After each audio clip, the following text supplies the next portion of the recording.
adoucir, berroter, brosser, chiqueter, frotter, glacer, laquer, lisser, marbrer, moucheter, poser, putoiser, rechampir, peiner, vernir.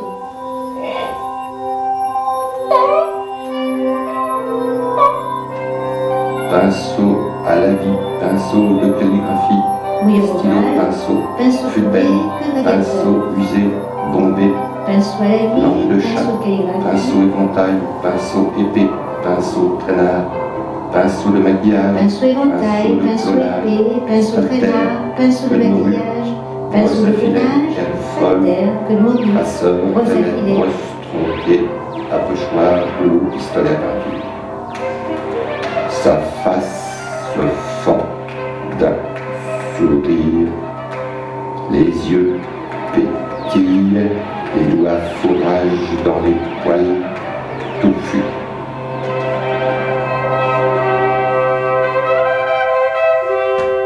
Douleur, en de douleur, de doute.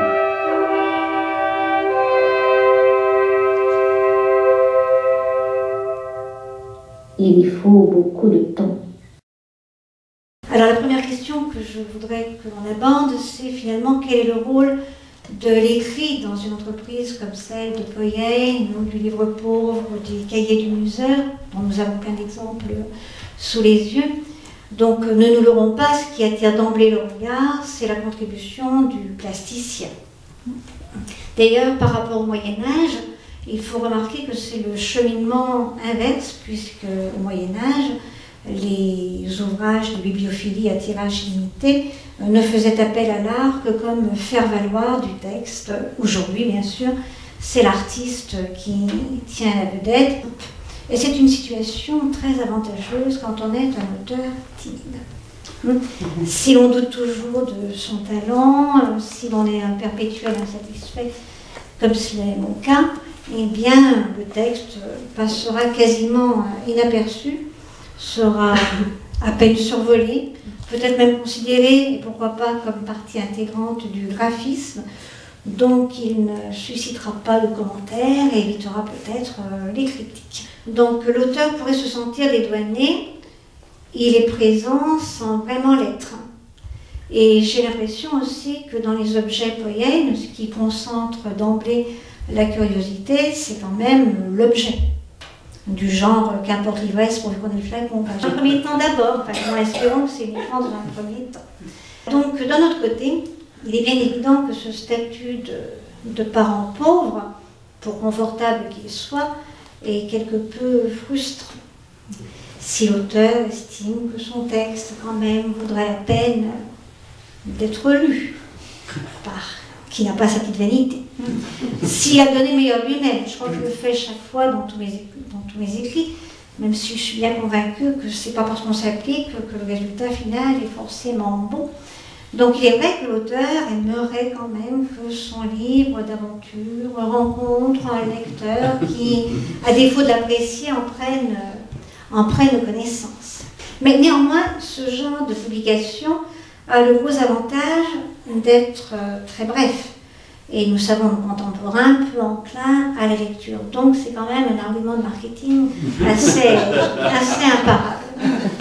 Alors n'allez pas croire, d'après ce que je suis en train de dire, que l'auteur, du moins tel que je le conçois, soit en quête d'une quelconque reconnaissance ou même qu'il écrive pour un hypothétique lecteur. D'une part, ce serait faire acte de vanité. Ensuite, ce serait être bourré d'illusions sur soi-même et sur les lecteurs. Et surtout, je crois, ce serait croire à tort, ça serait trop plus facile comme ça, en une hypothétique ou une chimérique possibilité de communication, ce à quoi je ne crois pas du tout. Alors bien sûr, ça peut sembler paradoxal ce que je dis, puisque là je m'exhibe ce soir et puis que j'exhibe certaines de mes publications. Néanmoins, j'avais pris la précaution en démarrant de vous dire que ce type de publication permettait justement d'avancer masqué. Je veux dire comme un concombre, mais ça ne serait pas de circonstance. Donc aussi, oui, avoir chaque fois répondu à une sollicitation, à une demande, soit d'un artiste, soit d'un éditeur. Donc c'est un petit peu à ma décharge. Sinon, je ne sais pas si j'aurais jamais passé à l'acte, si je n'avais pas été sollicitée de la sorte.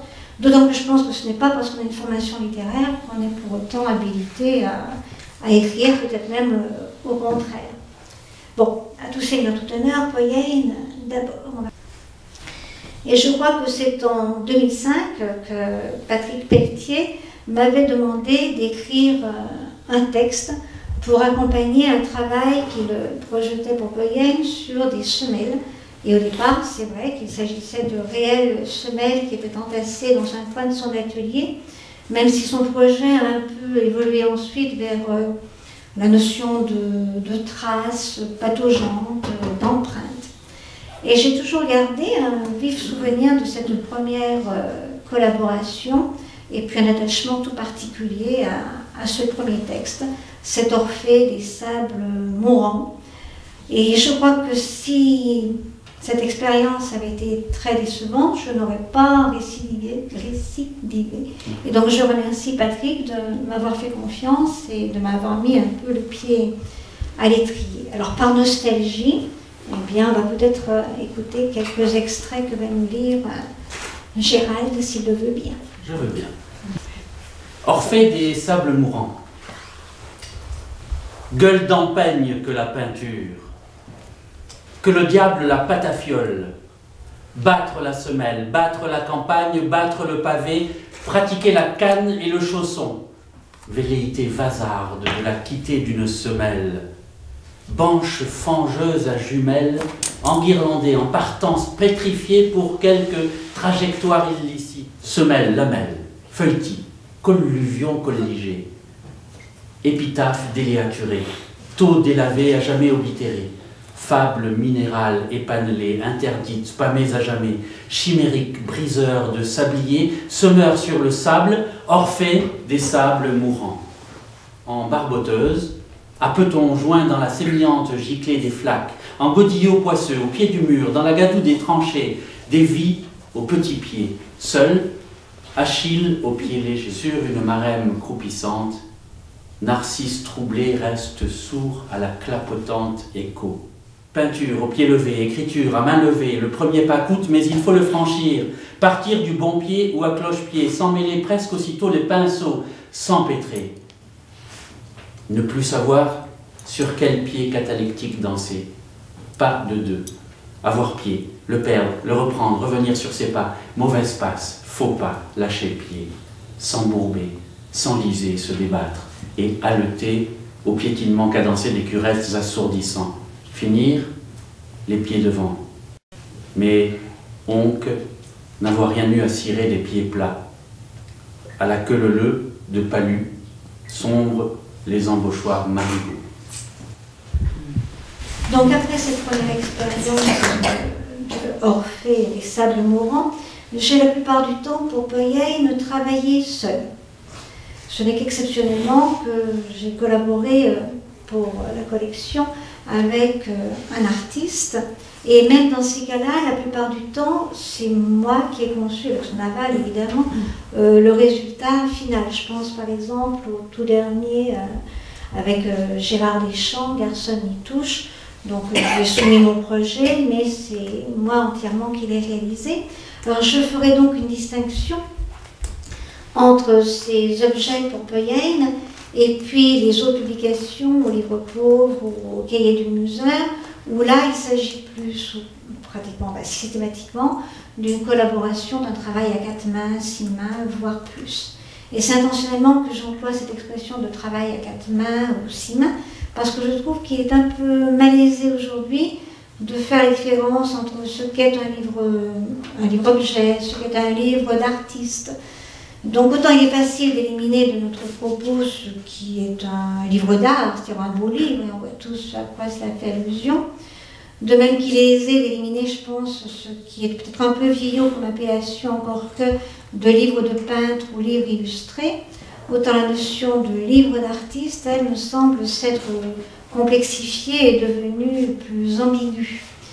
Disons d'une manière très stricte, très orthodoxe, que le livre d'artiste serait un livre assumé entièrement par un artiste seul.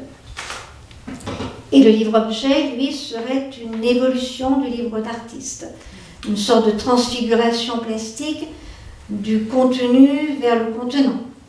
Une composition spatiale, tridimensionnelle, une espèce de sculpture.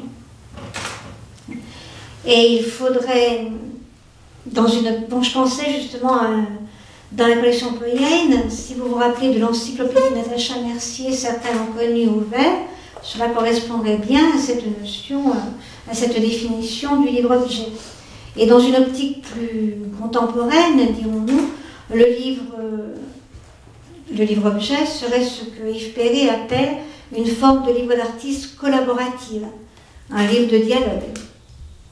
Et il faudrait ajouter encore la catégorie du livre d'auteur, dans lequel l'écrivain conçoit la forme qu'adoptera le texte.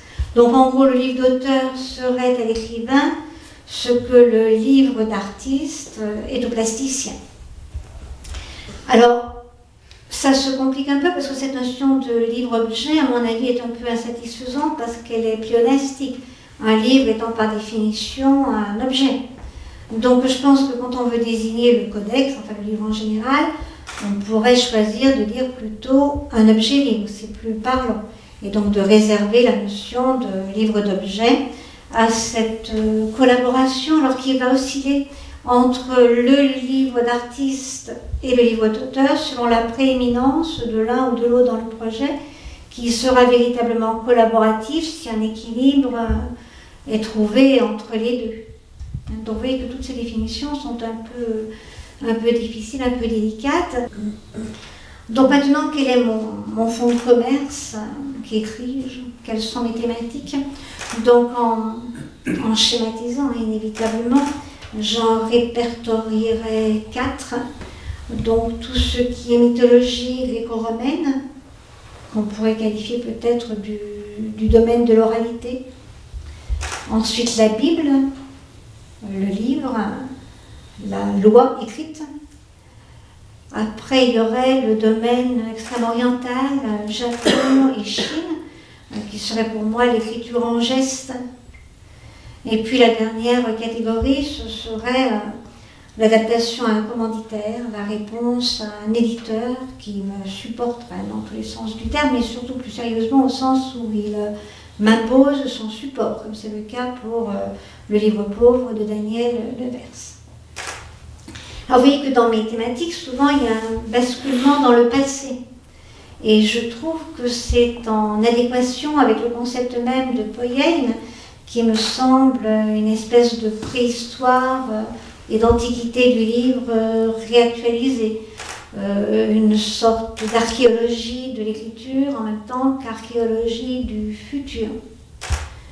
Donc à une extrémité, pour faire simple et court, Lascaux bien sûr, et puis à l'autre extrémité, je ne sais pas moi, Claude Viala qui prendrait un galet avec ses doigts imprégnés d'encre. Ou encore, je pense aux boules en argile ou en cire de Jean-Luc Parent, qui les pétrit, qui les modèle, et qui, dans ses textes, a l'obsession des yeux, du globe oculaire. Et je pense en particulier à un travail qu'il avait fait avec Alain Hunser, un autre auteur de Poyenne, qui avait écrit un petit opuscule, et Jean-Luc Parent l'avait enfermé dans une grosse boule, si bien que feuilleter le livre devenait impossible pour le lecteur qui n'avait accès qu'aux mots en fin de ligne. Donc je trouve que les mots sont un peu comme ces cailloux que l'on trouve et que l'on ramasse, que l'on prend en main, que l'on triture, que l'on entasse et que l'on additionne, ou même que l'on met dans sa bouche pour articuler, pour user, pour éroder, enfin pour aider à dire. En gros, les repères pour le petit poussé, des remèdes contre le bégaiement de Démosthène, ou encore la pierre à sucer de Molloy. Et justement, ce caillou dans la poche du personnage de Beckett, si on le prend et qu'on le lance derrière notre épaule, eh bien, il va rejoindre la mythologie antique et il va y retrouver une autre boule, cette fois une boule de neige, celle de que devient le blanc quand la neige fond. Et parmi les 3 variations sur la neige, sur la légende de Kyone, j'aimerais que Gérald nous lise peut-être la deuxième. La deuxième fait allusion à ce volume-là. Hein. À ce volume, vous voyez, où le texte, bon, il en reste très peu. Hein, là, le texte est peu occulté. Dans les premiers, on avait plutôt une poudre. Hein, il y avait une espèce de poudre qui faisait la neige. Hein, Kyone voulant dire neige en grec. Et donc, tout le jeu consistait, si vous voulez, on a l'allusion à, enfin, je le dirai peut-être après, au jeu d'enfant, si vous voulez, qui consistait à pouvoir percevoir quelque chose sous un camouflage, hein, si vous voulez. Donc voilà, et donc les trois volumes, celui-ci et celui-ci, parlent du même personnage mythologique, hein, de Kyone. Donc voilà ce que Solange a écrit sur ce deuxième personnage de Kyone. Gémir les colombes. Paupières sciées sur l'absente, cerfs en peine, l'épervier amer tourmente de sa désespérance les visées ingénues. Oiseau de malheur becqueté de chagrin, fauteur d'affre. Pitié ou cruauté? Apollon épargna Dédalion, du bûcher de Kyone 4 fois écarté, du Parnasse jeté par sa démence ailée. De l'inconsolable, Phébus dans sa chute fit un tiercelé. Taraudeuse Clémence. Alors ces 3 Kyone, puisque Gérald les a montrées toutes les 3, sont 3 pierres écrites liées. Donc la première, vous voyez que dans chaque fois le texte se dérobe. Et la première est une lecture enclose, emprisonnée, dans sa boule. La deuxième est une lecture entravée, puisque, comme le disait Gérald, un peu comme dans un jeu d'enfant, il faut faire bouger des flocons de neige ou les glaçons pour pouvoir arriver à accéder au texte. Et la troisième est une lecture aveuglée, puisque l'espèce de grisaille incrustée dans la pierre reconstituée remonte jusqu'au bâillon noirci d'encre. Et donc la lecture se dérobe, vous disais-je, et c'est un petit peu comme dans certains livres, je pense chez Fata Morgana ou chez José Corti, où l'on doit, avant de commencer à lire, prendre son coup de papier pour découper les pages et accéder à la lecture. Et c'est vrai que certains sont agacés par ces préliminaires, ces manipulations, alors que moi, en tant que lectrice, je trouve que ça fait partie intégrale du plaisir de la lecture. Cela la retarde, c'est une espèce de mise en condition. Ça me fait penser à une phrase de James Noel qui dit « Je suis celui qui se lave les mains avant d'écrire ». Et Pierre Reverdy disait quelque chose d'un peu équivalent, le ciel où je lave mes yeux tous les matins. Donc il y a une sorte de sacralisation, oui, de rituel. Et alors j'ai donc poussé dans la collection Poyenne à l'extrême ce retardement de la lecture dans l'officine de l'âme, qui traite des différents supports de l'écriture jusqu'à aujourd'hui. Bon, c'est un texte qui est un peu long et un peu ardu, donc il n'est pas question que nous le lisions ce soir. Mais je voudrais que Gérald nous en lise le mode d'emploi en quelque sorte. Donc il s'agit d'un texte que j'avais écrit et qui s'intitule « Il y avait un porc, il s'appelait Byblos » et qui nous donne un peu donc la recette pour accéder à la lecture de cette Gérald.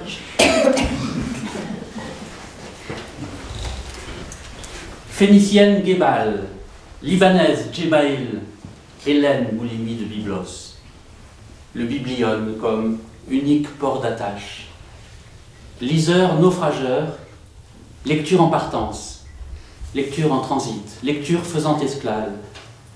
Havre. Mais pourquoi s'assurer un port dans la tempête? Cabotage pour d'aucuns, navigation hauturière pour d'autres. Coquille de noix pour une transat toujours en solitaire. Naufragé volontaire, éternel rescapé des bibliothèques en brasier. Sorte de capsa contemporaine en plastique noir, un tube à dessin, télescopique et portatif, contiendrait, en guise de nappe de lecture, une feuille blanche de papier ondulé qu'il conviendrait de dérouler et d'étaler, tel un scapus plastifié. Le lecteur y alignerait et y fixerait, à l'aide des pinces fournies, sorte d'ombiliki multicolores, les feuillets transparents porteurs du texte.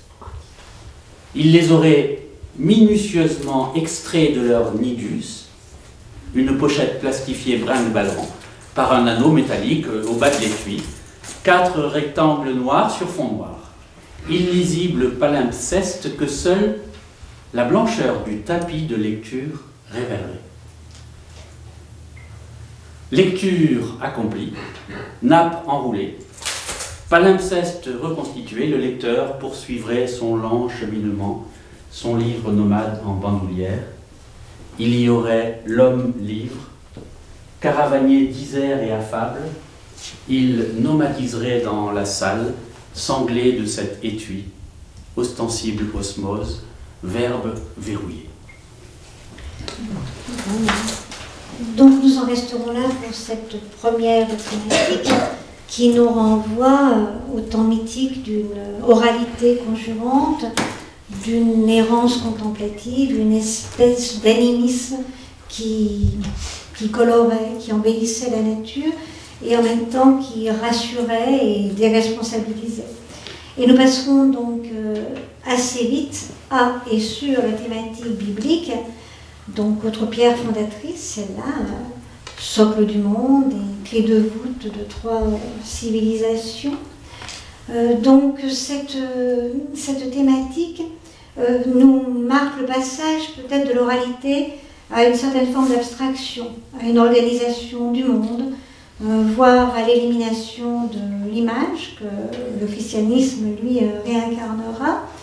Et pour illustrer cette deuxième thématique, je voulais vous montrer justement les seules publications de ce soir qui sont sans image, de petits opuscules que j'ai réalisés pour la collection 8P à 6, dont le nom indique le format. Solange Clouvel, Era Boopis, Psy-Vachalise de Mangeoire.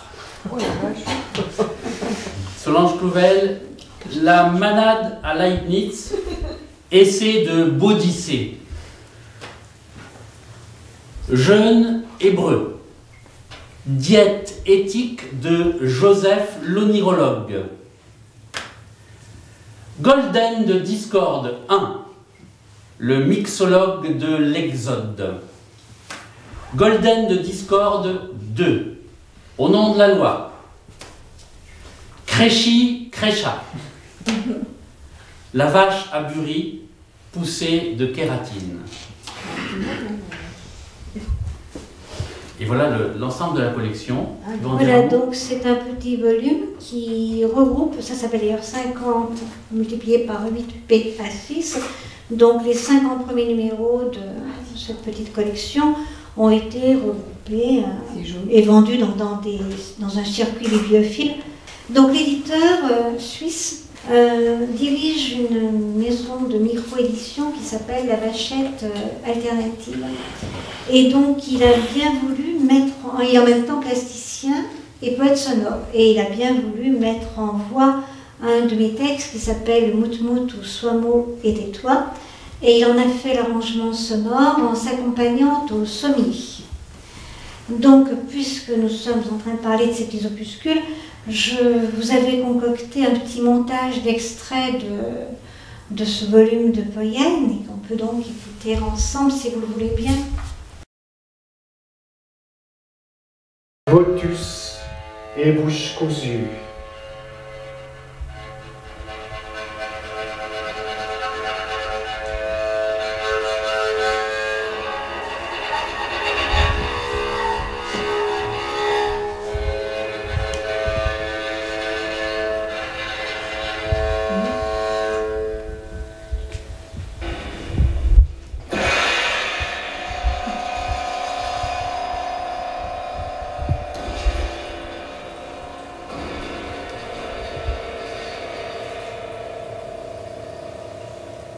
Curieusement, en latin classique, le groin du porc se dit rostrum, et chacun sait que les rostres désignaient la tribune ou harangue de ceux qui se payent de mort. Quel meilleur discrédit à jeter sur la langue de bois, les effets de manche et la creuse rhétorique déclamatoire? Jouer sur les mots. Mout, palindrome de tum. Mout, assonance de mot. L'achat de l'urinoir s'est en fait au magasin de la Giant Iron Works Company, 115 Fifth Avenue. Ermut, inversion de Mutter donc, et écho sonore dans l'allemand. Armut. Artmut, paronyme de l'anglais Artmute.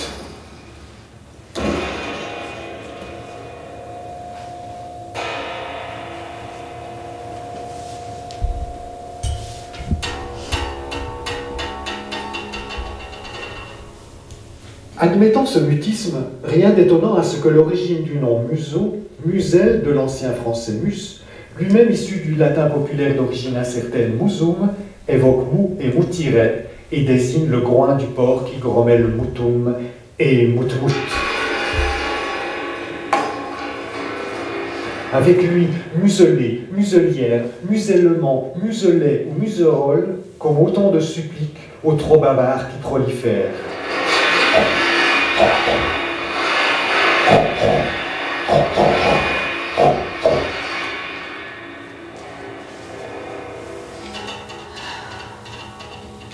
Cornemuse, musette et muselet des muselés ou vin muté pour une halte conviviale en marge avec d'autres estropiés des mots. Manger nos mots avec eux et avec les leurs. Avec les leurs. Avec les leurs.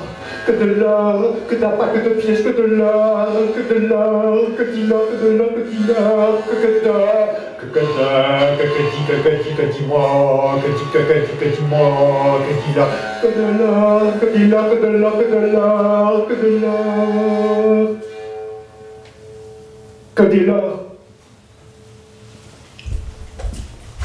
Vous avez pu noter beaucoup d'allusions à Marcel Duchamp dans ce texte, et donc on y reviendra un peu plus tard, mais j'aimerais justement, puisqu'on parlait de ces petits opuscules et du coffret qui va avec, emprunter à Marcel Duchamp sa célèbre formule « Tout ce que j'ai fait d'important pourrait tenir dans une petite valise ». Et Duchamp pourrait aussi nous servir de transition pour amener notre troisième thématique, donc celle sur l'Extrême-Orient, puisque si je me souviens bien, sa boîte en valise était en cuir rouge, rouge comme un petit livre rouge de Mao, encore que je crois qu'en Chine, il n'a jamais été connu sous une forme rouge, que la couverture était blanche, mais ça c'est un détail. Donc la troisième thématique, asiatique, se focalise principalement sur les diverses écritures chinoises et sur la calligraphie.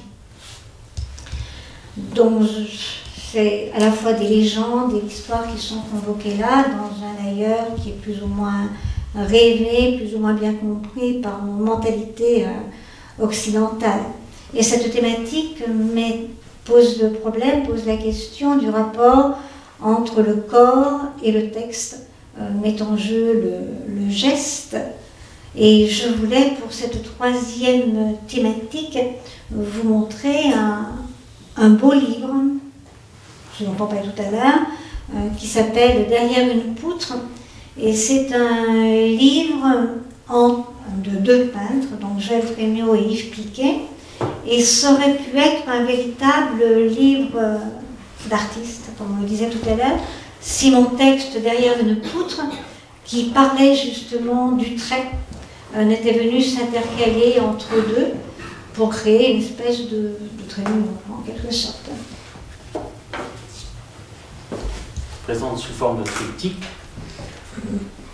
avec ici un travail de Joël Frémiot, peinture découpée, bon, vous reconnaissez le travail de Joël. Au centre, le texte, avec une typographie de Yves Piquet, très belle typographie, sur un très beau papier. Et à gauche, c'est un travail graphique de Yves Piquet aussi, qui travaille sur la gravure et qui fait de superbes gravures. Voilà.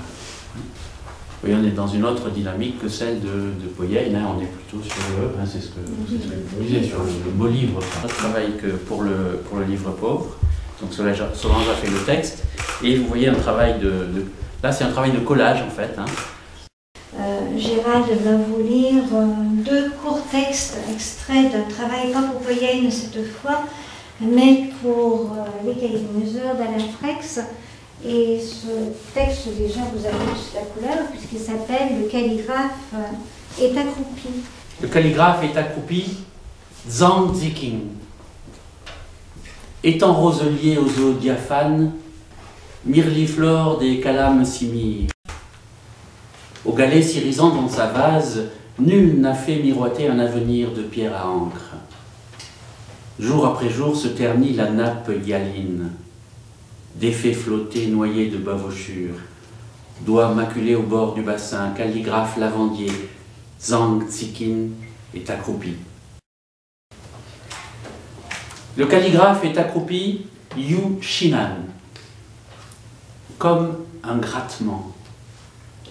Dans le silence inaudible, presque buté parfois, hésitant semble-t-il, parfois affolé, tardant à faiblir, à finir. Yeux écarquillés sur sa pensée. Ne pas l'effaroucher. Concentré dans la nuit, Yu Shinan retient son souffle, sommeil dérobé. Sur son grabat, Yu Shinan est couché. Ses doigts maigres s'agitent. Dans la journée, du bout de son bâton, il avait tracé des caractères sur le sol. Les longs ongles jaunis griffent la paillasse, les filoches. Il redessine. Insomnieux, Yu Shinan se retourne sur sa natte, comme un remuement. Au matin, écorchure vésanique, gratte papier, gratte matelas, maniaquerie passementière, gratture. Yu Shinan invente le zanshu. Yu Shinan envoie son matelas éventré au rebut. Dans cette même thématique extrême-orientale, on pourrait vous montrer simplement deux autres petits textes. L'un que j'ai fait donc avec Philippe Boutibonne, toujours pour les cahiers du Museur, et qui s'appelle Kermesse, et qui traite de manière un peu humoristique du Bouddha, du Dharma, cette espèce de culbuto, de jouet dont se servent les enfants chinois, et donc Boutibonne l'a illustré.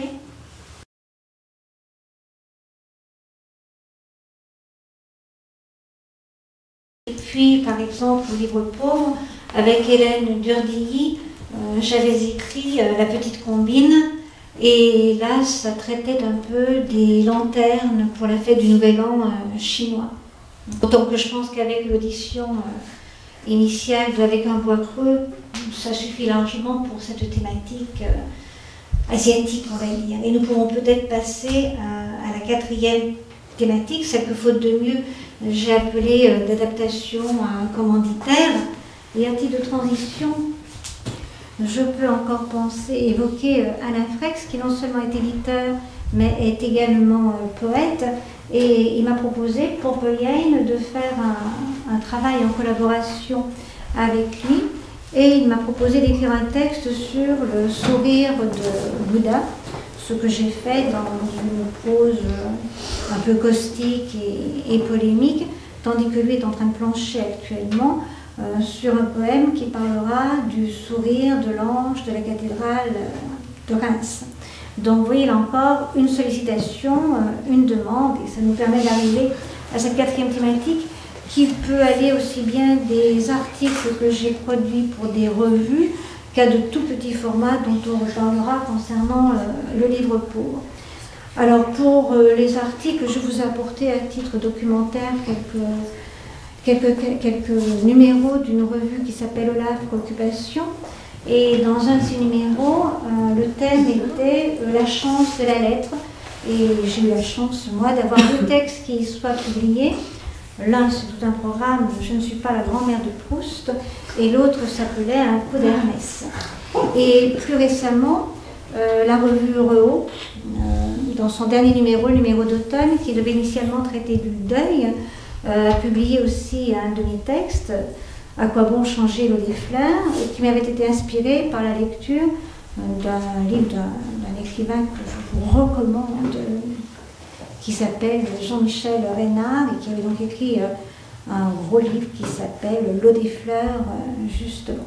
Voilà, donc ça pour les revues. Puis dans le passé plus lointain, j'avais commis quelques articles critiques pour des textes artistiques ou littéraires.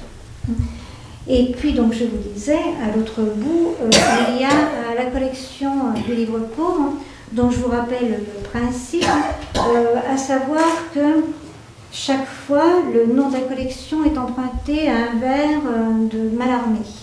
Et bien sûr, cela fait varier aussi le format de chaque édition. Et donc, cela me oblige à des contraintes d'écriture assez strictes, puisqu'il faut s'adapter, bien sûr, au support. Tout ça, j'appelais ça une adaptation à un commanditaire. Alors, pour vous donner un exemple, je pourrais rapprocher après d'un Poyenne, peut-être, Daniel Levers m'avait proposé le célèbre Une dentelle Saboli de Mallarmé, et donc j'ai écrit un texte qui s'appelle Point d'esprit, pour lequel j'ai fait appel à tout celui de Gérard Deschamps, d'autant qu'il avait, si je puis dire, travaillé dans la dentelle auparavant, puisqu'il avait travaillé de la lingerie féminine. Mais peut-être qu'avant que j'aille plus loin, Gérald pourrait vous le montrer et nous le lire. C'est un soutien-gorge, hein, donc... Il y a un autre... peut-être oui, on en parlera après. Point d'esprit. Peine et ombre chaparde, traque. Lueur lambine se parfile. À saute complie hurle à la burle, jour se relaisse. Noire coiffe de soie la laine de la robe. Noir clocher mur de l'assemblée vélave. Noire la vierge ponote. Au manteau jour d'Isabelle Mamour. La béate lasse fourgonne et au tison. Rougeoie sa Jeannette d'argent. Claire chaleille loupe à dentelle. Pluie vieillie miroite, pied de chèvre, tout près, mezzaoun et plioir, billate à son carreau, prie le Saint François Régis, dans le soir montera le cliquetis du couvige. Alors, ce texte comporte à la fois une part d'actualité, puisque quand on a travaillé avec Gérard Deschamps, c'était au moment de la fermeture du site Le Jaby à Saint-Jean en Haute-Loire, donc il y a une allusion plus ou moins voilée à cette actualité. Et puis il y a aussi du passé, avec ces dentelières du Velay, qui le soir se réunissaient en couvige sous la direction d'une béate, une espèce de mi-religieuse, mi-institutrice laïque, et en faisant cette dentelle du puits, le point d'esprit, c'est justement le point caractéristique de la région, elles arrondissaient un peu les fins de mois pour les familles paysannes de la région. Et alors, vous avez cité ce texte parce que je pratique souvent la téléportation, en quelque sorte, non seulement dans l'espace, mais aussi dans le temps. Vous avez pu le voir peut-être quand on parlait avec un bois creux, où il y avait une collision entre l'empereur légiste Qin et puis le président Mao. Donc c'est toujours un peu comme cela. Un thème ne m'intéresse que si je peux l'actualiser, le détourner en quelque sorte. Et ce que je voulais faire, c'était rapprocher ce texte d'un volume Poyenne, cette fois, pour vous montrer la différence entre les textes où il y a un support imposé, donc des contraintes de format, et puis la liberté extrême qu'offre Poyenne. Et je ne sais pas si vous connaissez cette mini-série qui a été diffusée par Arte et qui s'appelait Silex and the City. Et il y aura un petit peu de cela dans mes textes. Hein, on retrouve nos dossiers. Là, je vous proposais ce volume de Poyenne parce qu'il me semble illustrer la liberté extrême, je vous disais, qu'offre Poyenne. C'est-à-dire que de loin, le regard est piégé. On voit une sorte de cible, de boule, voilà encore nos boules, écrasées, et puis un morceau de chiffon froissé. Donc il y a un écho entre le texte et le tissu, en quelque sorte. Le regard est piégé, mais de près, l'objet n'est pas muet. C'est-à-dire qu'il y a, à défaut d'un texte, il y a du texte au sens spatialiste du terme, avec entrelacés différentes dénominations du soutien-gorge dans diverses écritures, donc en alphabet grec, en alphabet latin, en sinogramme. Il y a un titre, Garçon n'y touche, qui bien sûr évoque cet accessoire de la lingerie féminine qui est à la fois asservissement et émancipation en tout le temps et en tout lieu. C'est la raison pour laquelle j'ai mêlé tous ces alphabets. Et en plus, si j'ai fait allusion au chinois pour désigner le soutien-gorge, c'est un peu pour dénoncer les délocalisations, c'est-à-dire cette espèce de forme de néocolonialisme qui n'avait pas son nom, et peut-être aussi l'invasion du marché mondial par le textile asiatique. Donc vous voyez que chaque fois, il y a comme ça un détournement, une actualisation du texte. Bon, puis bien sûr une tapette à rat, parce que c'est à la fois, bien sûr, les références à tout ce qu'on peut évoquer avec le soutien-gorge, et puis Gérard Deschamps, pas Deschamps, c'est facile, je n'ai pas pu m'en empêcher, bien sûr. Bon. Donc je vous disais que Poirier il offrait une grande liberté qui n'a d'autre limite que le support choisi. Et ça me fait penser justement qu'il y a des livres monstres, autre catégorie, dans la collection Poirier, comme par exemple Palimpseste ou La parole obstinée, que vous a présenté, je crois, Gérard, pour la soirée de Daniel Lafitte. Et donc cette liberté, vous allez voir que par opposition, le livre pauvre, lui, la restreint énormément. Donc pour cela, on pourrait vous montrer, je crois, 2 petits volumes. Alors, quand je dis petit, c'est vraiment petit, pour ne pas dire minuscule. Est-ce que vous les voyez? Les voyez déjà. Alors, le premier s'appelle Fumier, parce que le nom de la collection, c'est Conflit, donc un texte en prose de Mallarmé, et où il utilise ce juron contre des gens qui viennent faire des travaux à proximité de chez lui. Et je me suis fixé peu à peu une règle un peu arbitraire pour le livre pauvre, c'est que chaque fois, j'essaie d'utiliser le titre ou le sujet du poème pour justement le détourner.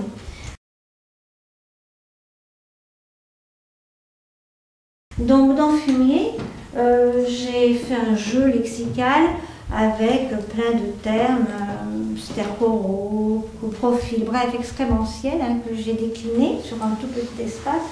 Et j'ai fait allusion, bien sûr, parce que c'était Fumier, ça m'est venu forcément à l'esprit, à la Bible et à l'épisode de Job sur son fumier. Mais un passage un peu moins connu de cette histoire, je ne sais pas si vous vous rappelez, c'est le moment où 3 de ses amis lui rendent visite et se déjugent.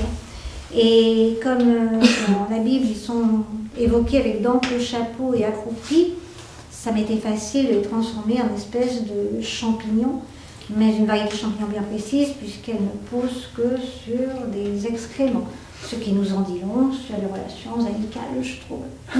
Et puis dans l'autre, le tout petit bourdon, donc c'est une collection qui s'appelle Le Sonneur, et bien sûr j'ai appelé bourdon par écho avec le son grave de la cloche de l'église, et puis aussi avec l'expression familière avoir bourdon, puisque dans ce poème de Mallarmé, le poète envisage de se passer la corde au cou, donc j'ai recouru à un jeu du pendu.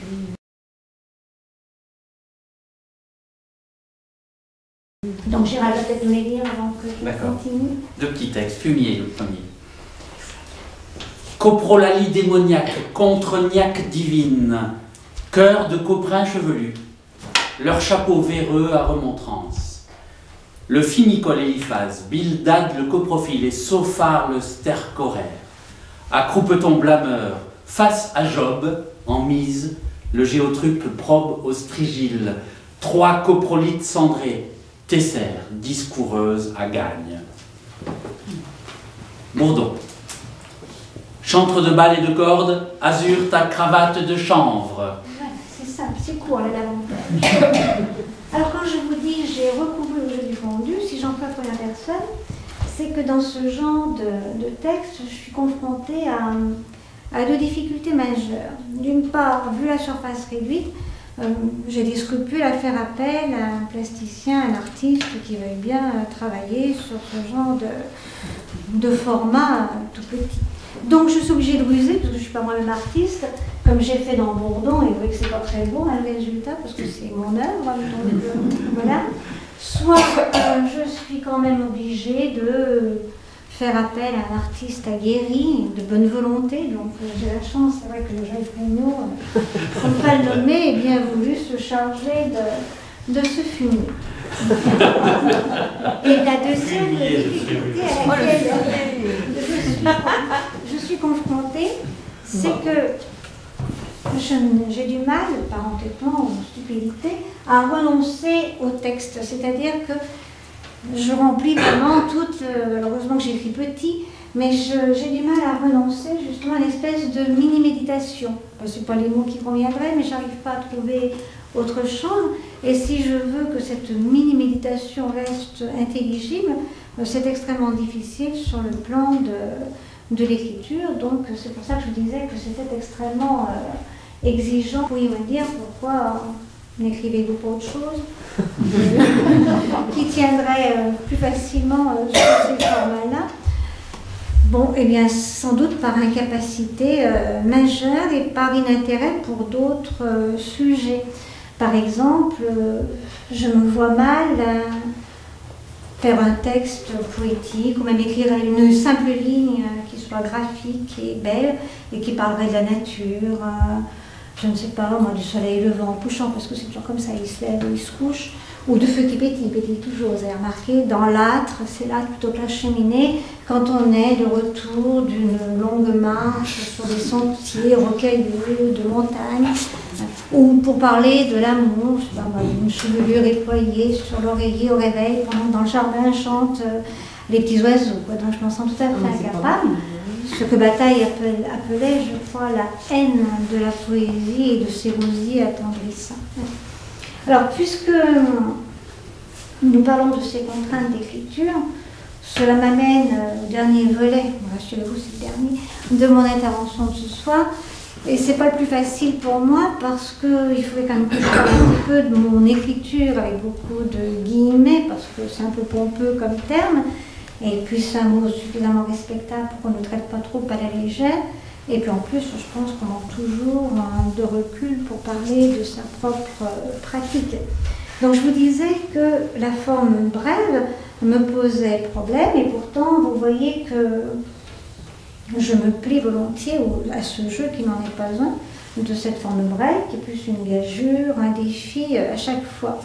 Et ce, alors que je suis quelqu'un qui est profondément amoureuse et respectueuse de la syntaxe, de par ma formation ou déformation, je ne sais pas, de grammairienne. Ils sont toujours pas l'armée, si vous voulez, syntaxie absolue, donc j'en suis loin. Donc c'est-à-dire que je pratique l'irrespect, mais pas la frustration. Donc j'essaie modestement, de jeter les bases d'une nouvelle politesse envers la langue, de feinter de l'intérieur avec la trame lexicale et syntaxique, avec une grammaticalité que je crois connaître bien. Mais je pense aussi qu'on ne peut pas pratiquer le terrorisme linguistique de manière aveugle et mécanique. Je dis ça parce que je me fais un peu l'effet d'être une infiltrée, une dormante. Et je crois qu'il faut poser ces bombes à encre, en l'occurrence, à bon escient. Et ce n'est pas toujours facile. Et ça me fait penser que j'avais prévu, je vais peut-être vous la lire, une citation de Michel Deguy, une déclaration assez fulminante, que je trouvais assez juste. Et il disait: on est en train de négliger, par contamination de l'anglais, la préposition, l'article défini. Bref, la syntaxe qui fait la clarté et la beauté de notre langue. Et ce n'est pas parce que je coupe n'importe comment ma phrase que je fais un poème. Et je trouve que ça remet en cause toute une certaine école de poésie actuelle. On fait des poèmes en ruban ou en espace beaucoup. Et quand ça devient mécanique et systématique, c'est vrai que ce n'est plus aussi réussi que quand c'était fait par des gens de génie. Alors, ce même Michel Duguay, remarquez, avait dit précédemment, penser a besoin de la coupe, enjambement, césure, pour avancer à un dire. Donc la saute, la discontinuité, la ponctuation en général, l'intervalle, le blanc assumant l'importance, et l'élision et la syncope, toute l'affaire de la signifiance et de l'intonation et du mot total refait font gagner la pensée. Et je pense que ça illustre, c'est bien ce que j'aurais aimé, que j'espère arriver à faire avec les volumes de Poyenne, c'est-à-dire à faire en sorte que l'objet change de statut, qu'il ne soit plus regardé comme un objet, mais comme un objet à lire, et puis après une chose lue. Et j'avais fait une petite allusion, donc en choisissant chose lue à Victor Hugo, vous savez, qui avait écrit chose vue. Et puis ça nous renvoie aussi à la phrase de Patrick Watteau que j'avais mise, je ne sais pas si vous vous souvenez, en exergue pour chapeauter cette soirée. D'un autre côté, je me dis que on n'est pas là non plus pour faire table rase. C'est-à-dire le champ lexical est vaste, pourquoi devrait-on le restreindre? La syntaxe est variée, elle est riche, elle est complexe, pourquoi devrait-on s'en priver? Et c'est pourquoi je me demande toujours s'il faudrait que l'on maintienne ou que l'on rompe les contrats avec le Robert ou le Larousse, tant nos dictionnaires actuels me semblent par excès de jeunisme exacerbé ou par modernité mal comprise, souffler dans le sens d'un vent unidirectionnel. Moi, en ce qui concerne les mots, je me situerais plus volontiers du côté des soins palliatifs, si vous voyez ce que je veux dire. Donc, je voulais revenir un petit peu à cette notion de téléportation, c'est-à-dire que le pouvoir de l'écrit est peut-être justement de permettre une navigation dans le temps, dans l'espace, c'est-à-dire que pour moi, aucun mot n'est rare, mais chacun est précieux en quelque sorte. Donc, et cette téléportation, cette navigation, je crois qu'il y a des failles dans notre champ lexical est en perpétuelle expansion, et donc dans sa dilatation, on pourrait avoir des failles spatio-temporelles qui nous permettraient justement de plonger à volonté dans n'importe quel genre de vocabulaire, dans n'importe quelle syntaxe. Vous voyez qu'on retrouve un peu Silex and the City. Et vous voyez que c'est une chose que la physique quantique n'arrive pas encore à faire, à nous permettre cette téléportation. Donc les mots, par rapport à la physique quantique, sont toujours en avance, en avant-garde, une espèce d'avancée au-delà du réel. Et je pense que il ne faut pas se restreindre. Et ça me fait songer aussi à une phrase de Jacques Dupin qui disait je ne me prive pas d'un vocabulaire sous prétexte qu'on n'utilise plus dans le métro. Et donc c'est un peu ce que j'essaie de faire, de remettre à l'honneur, de réutiliser, de faire vivre encore les mots. On peut finalement donner vie à des fantômes, donner corps à des mots revenants, d'en faire des mots vivants en quelque sorte. Peut-être une dernière chose, parce que ça c'est pour anticiper sur une question que je suppose que vous allez me poser, la question de ma prétendue érudition. Alors bien sûr, c'est jamais quelque chose que je ressens de manière positive, jamais comme une approbation, mais plutôt comme une critique à peine voilée, on va dire, une réserve assez condescendante. Or, je pourrais faire une pirouette en citant Chamfort, peu de philosophie mène à maîtriser l'érudition, beaucoup de philosophie mène à l'estimer, mais plus sincèrement, je ne crois pas être érudite. C'est-à-dire que quand je m'intéresse à un mythe, à une légende, à un épisode biblique, à l'histoire de l'écriture ou autre, eh bien je fais comme tout un chacun, je me documente à fond. C'est-à-dire que je ne connais pas la mythologie gréco-romaine tout particulièrement et je ne récite pas la Bible par cœur tous les jours. Donc je me documente et finalement cette légende, ce mythe, ne m'intéresse que si je peux, je vous le disais tout à l'heure, l'actualiser, le détourner. Et du coup, l'érudition, et c'est notamment le cas par exemple dans la collection 8P6 qu'on évoquait tout à l'heure, c'est un outil d'humour, de dérision, de détournement finalement. Que je n'avais jamais entendu le nom de Quenet. Donc je crois que je l'ai croisé quand je faisais une recherche sur le blanc pour écrire, pourvu que ce soit noir d'ailleurs, sur l'arbre en tôle ondulé orange. Et donc cette Quenet, je ne l'avais jamais rencontrée. Pourtant, j'ai traduit et fait traduire dans ma vie des textes d'Ovide. Alors soit j'ai pas croisé cette métamorphose, soit elle n'avait laissé aucune trace dans mon souvenir, dans ma propre neige. Et une fois que je l'ai trouvé, ce qui m'intéressait finalement, c'est pour ça que j'avais demandé à Gérald de nous lire la deuxième version. Parce qu'en plus, non seulement je ne la connaissais pas, mais je ne savais pas qu'il y avait plusieurs variantes de cette même légende. Si je me suis intéressée à Quenet, ce n'est donc pas parce que c'était le monde antique. Ce n'était pas non plus parce que c'était un mythe. Bon. Ce qui m'a fait m'y intéresser, c'est plutôt la belle formule d'Ovide quand il parle de l'épervier, et qui est un oiseau cruel, qui s'acharne contre les autres oiseaux parce que lui-même est trop malheureux et ne supporte pas sa douleur. Donc cette vérité terriblement humaine m'avait semblé intéressante, et j'ai exploité le filon, toujours la roche. Et pas par souci de rentabilité, parce que c'est pas ça qui va nous faire fortune, je suppose, ni à Gérald ni à moi, mais simplement parce que je ne sais qu'exténuer un sujet, un peu comme je mettrais dans la bouche le caillou de Beckett pour essayer de l'user, de le faire fondre sur ma langue. Donc finalement l'érudition, oui, elle est plus au service soit d'une réflexion, soit d'une forme d'humour. Mais en tout cas, j'espère que ce n'est jamais un étalage pédant, ni un jeu gratuit. Ah, juste un mot pour finir. Je vous avais dit qu'on reviendrait à Marcel Duchamp. Et donc, tout simplement pour vous dire que mes objets poèmes, du coup on boucle la boucle, hein, sans vouloir, on revient au départ. Pour vous dire que mes objets poèmes donc, ne sont pas des ready-made du Champien, même si ce sont des produits manufacturés, on va dire, et même si j'éprouve à leur égard la même indifférence visuelle, la même complète anesthésie, une totale absence, je crois, dit Duchamp, de bon et de mauvais goût. Ce serait à la limite des ready-made assistés, aidés. Mais bon, ça nous entraînerait dans notre histoire.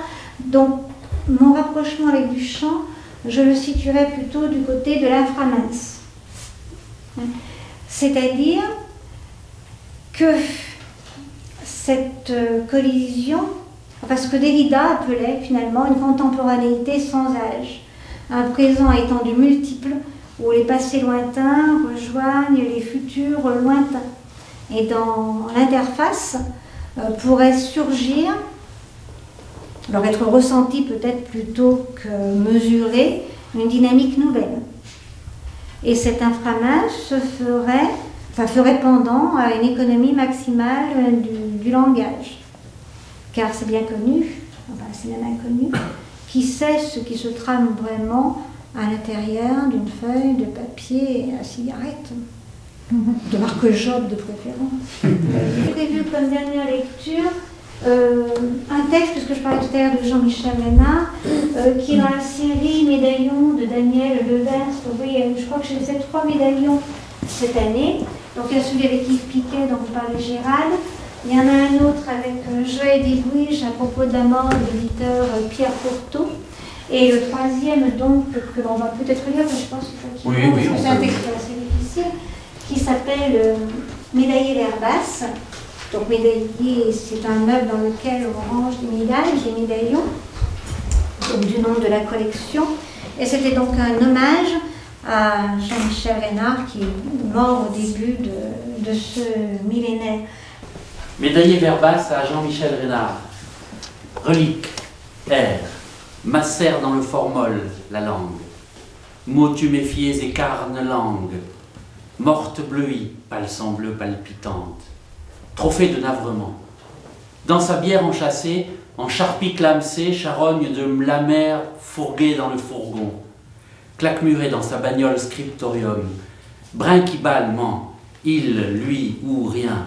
Il gerbe la langue maternelle, le sans-sujet lâche un renard alphabétique, l'air de parfum, l'éphémère numéro 5, caboche, Pandore, que ponge débouche, mots morveux penchés sur des fleurs puits-cuitaires, rime close.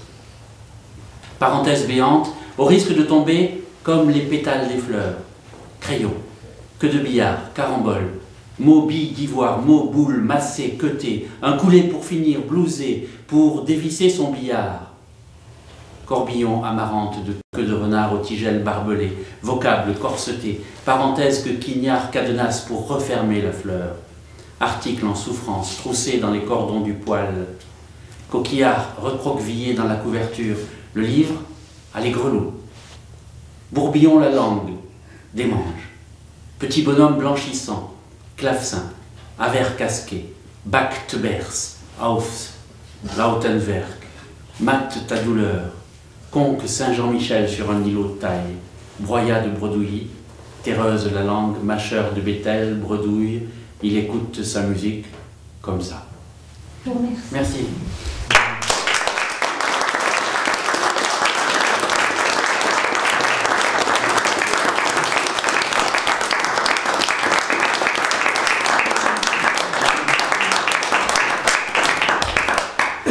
Un grand merci à Solange.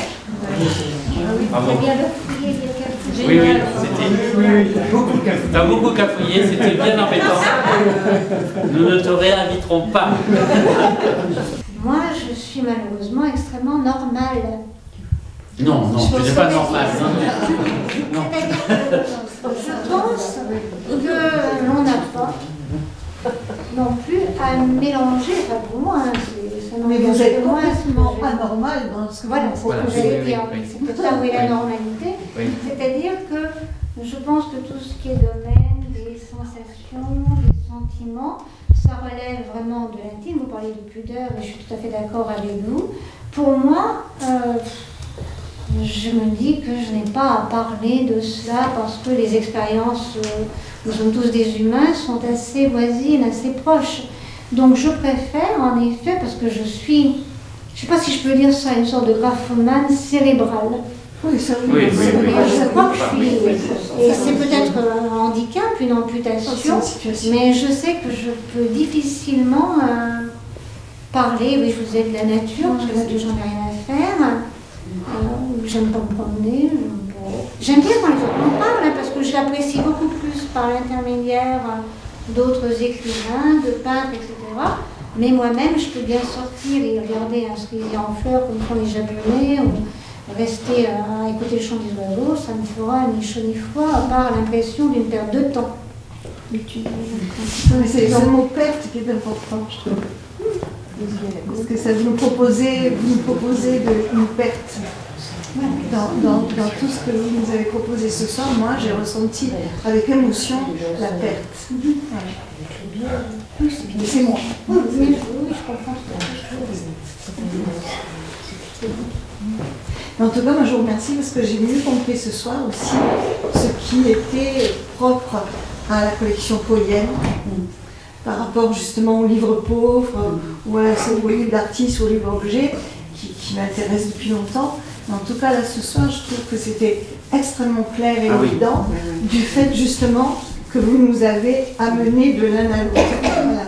Ça, Lorsqu'elle a dit un moment, oui, vas-y. Non, je dis rien, je confirme. Oui, ça c'est très, ça m'a clarifié. très bien. Sauf que là, elle ne parle pas de l'ensemble de la collection Poyenne, qui est plus éclectique, hein, et tu l'as dit. Hein, voilà. Mais ça on a le, comment dire, on a l'axe de Solange, l'axe de Joël aussi, l'axe de certains écrivains de Poyenne qui est passionnant, quoi. Et moi, ça m'intéresse vraiment. Et la manière dont elle l'a clarifié ce soir, c'est lumineux, quoi. C'est lumineux, sachant que dans Poyenne, on a d'autres pistes, hein, qui sont différentes, mais qui sont intéressantes aussi, quoi. Bon. Moi, ce qui m'a intéressé, peut-être dans les objets Poyenne, c'est que finalement, je me suis aperçue un peu tard, hein, vous allez me dire, que l'écriture n'était pas que d'encre.